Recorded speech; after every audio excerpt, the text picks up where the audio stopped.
All right, well, today is March 26th, 2018, and right now at 10 p.m. we have a temperature of 48 degrees here in the foothills of Los Angeles.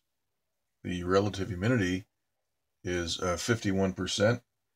It was down around 24% all day long here in Southern California. The dew point is 30 degrees, I believe it is. 30 degrees, and we have a barometric pressure of 30.05, which is about 1,018 millibar. And last video we did, we hadn't updated the rain totals.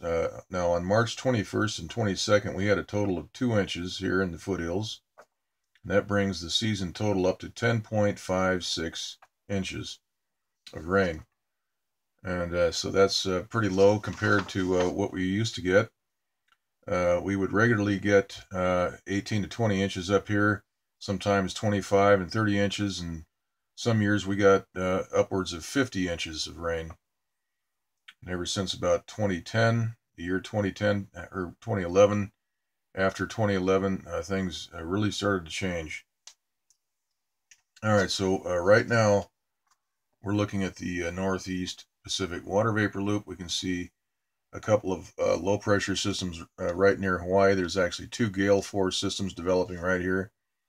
Yesterday there was a right angle on this area breaking up this organization of these 2 weather systems trying to spin. And if we watch this sequence, we can see some small right angles that develop but quickly go away after they pull the power. There is satellite transmitters at work on these weather systems. We can see a satellite transmitter right here installing high pressure, and that's what's causing the zero rain from this mid and upper level low pressure passing right through Southern California today. So we had some wind as this transmitter prevented this vortex from pulling in any moisture around it. So this is a low pressure system right here, which shows up on the 500 and 300 millibar maps right here, spinning counterclockwise, yet there's no moisture getting into that vortex because this is completely surrounded and barricaded by high pressure. We can see this crescent shaped cutout. This is the aperture of the laser transmitter or the microwave, and that is preventing all this eastbound moisture from getting anywhere near that low pressure system. So by tomorrow morning, we can see this moisture diving down as this low moves out to the east. And I figure by tomorrow morning, here on the west coast, we'll see some chemtrail activity as this moisture dives down into further south into Southern California. So this moisture here, since there is no rain anywhere on the Doppler map, let's look at the Doppler right now. There's just really no rain anywhere in California. Now the jet stream is actually moving in. Let's take a look at that map right now. You can see the flow pattern up here into the Canadian territories. We have jet stream flow around this low, moving right into Baja and out through Mexico and up through New Mexico. Now if we go back to the Doppler map, we can see some rain in Arizona and New Mexico and Texas. But earlier today we were watching this and there was just no rain anywhere in Mexico or Baja or in California when this flow pattern was moving right over the area. So we can see from this map right here, this is the western U.S. water vapor loop. As the day progressed, this low moved down sort of in a south, or rather an east-southeast direction, sort of diagonally through the screen here. And so we had a lot of wind during the middle part of the day, probably maybe some, I would say probably a couple of 40-mile-per-hour gusts. Nothing major, but again, this is the citrus, this is the season, this is the time of the year where the orchards, the citrus, lemons, oranges, the Valencia oranges, they flower. And that's important because if the flowers are blown off during this period of wind, then there is no fruit because the flowers hold the beginning of those lemons or the oranges or whatever the grapefruits or whatever it is. And so we had moderate wind today. Luckily, no damage to the fruit trees so far. We'll have to keep an eye and see what comes up next. But we can see this low is moving out to the east, and we have this blockade right here, which is evaporating. Right here, we can see the jet stream moisture being evaporated down here. If we go to the IR map, we can see the effect that all this high pressure, which is artificial, it's been installed to prevent rain right here in California. And we can see this flow pattern moving right through Baja and through Mexico, but yet there's no rain in Mexico or a little bit right there near San Felipe. But all day long we've been seeing this pattern.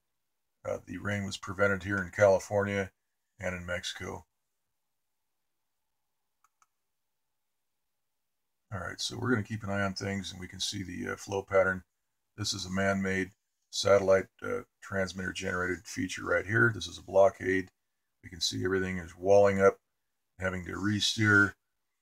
This is the jet stream right here having to re-steer itself around this high pressure, and it's moving right through Mexico and out into Texas. Texas is getting some rain. Let's take a look at that right here. A lot of rain. They wouldn't allow the rain here in Southern California.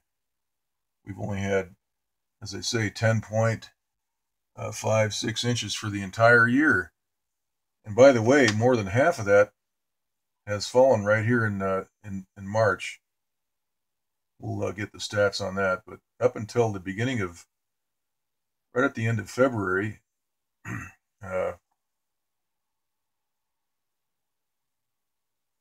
at the beginning of March, before March 2nd and 3rd, we had only 3.87 inches. At the end of February, there was just very little rain. So anyway, a lot of the rain is fallen in March. We'll get some percentages later. Let's take a look next at the western U.S. water vapor loop. We can see that blockade of high pressure right there.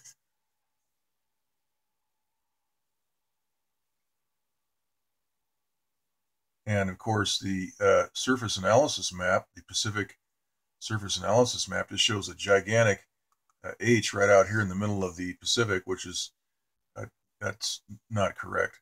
The way they're depicting that high is not correct. And of course, television weather report, the reports we're seeing on TV is not accurate either.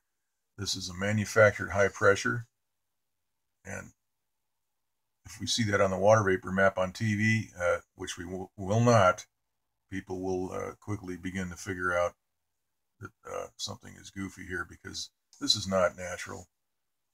We have a low pressure system right here, and higher pressure flows to low pressure. So we should be seeing moisture going right into that center, just like we're seeing right here. These are two low pressures. These are gale force lows trying to spin up, and we're seeing transmitter manipulation on both of these areas right here. That's why we're seeing right angles.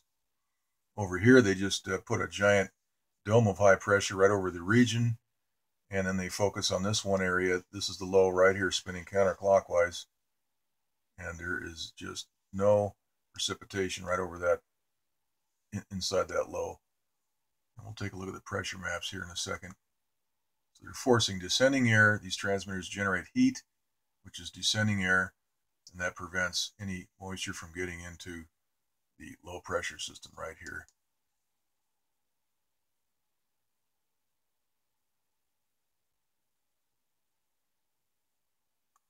Okay, here is the east coast. We can see a large storm system out in the Atlantic, right out here.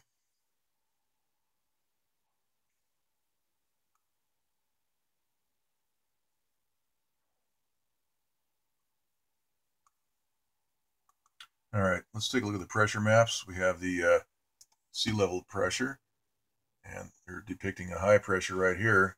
In fact, this high is right over that low, that giant blockade, and then we have a low pressure that's moving through. None of that is shown here on the surface map.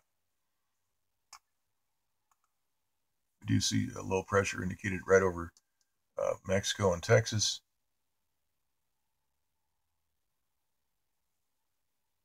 Okay, let's take a look at the 500 millibar map. We can see some squiggly lines. This is that low moving through. See the squiggly lines? That's the this is a combination of high and low pressure all mixed together as these transmitters force descending air right on top of this low, which is preventing any condensation and any moisture from wrapping into that low. They've completely isolated it. If we look at it again here, we can see that there is no moisture. You can see that it's trying to develop here, but they've got the very center of this thing completely isolated.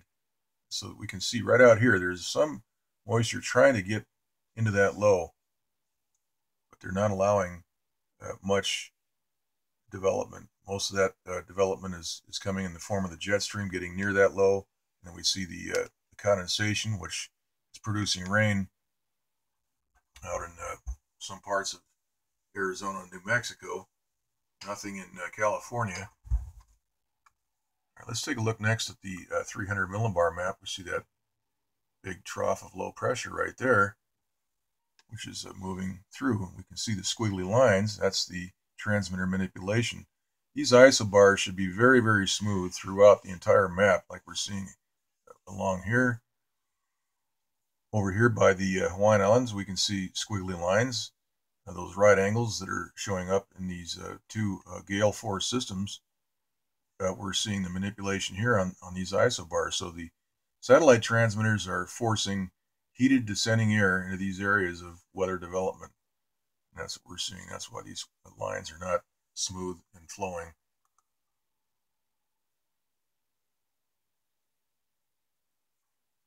Okay, so that's pretty much the report for today. And we'll just leave it right here.